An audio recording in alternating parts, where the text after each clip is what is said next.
I went to the river, carrying a silence so heavy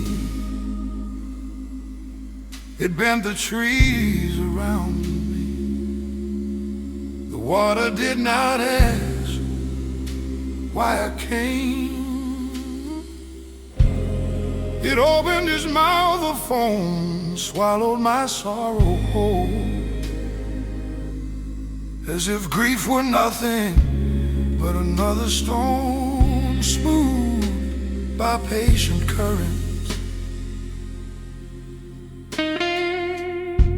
I pressed my ear to the earth. It hummed low and endless, a voice older than my anguish. The moss cradled me as if I were a lost bird, fevered, broken wing. And it whispered forgiveness without condition. Above the wind, loosened the knots in my chest, untangling me with invisible fingers.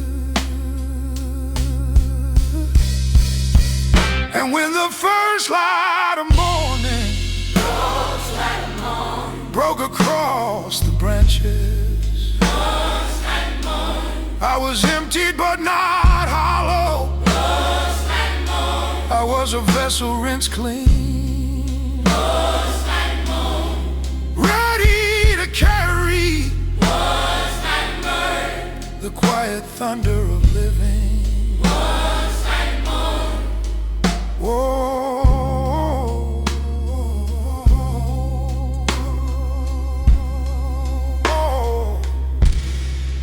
once more.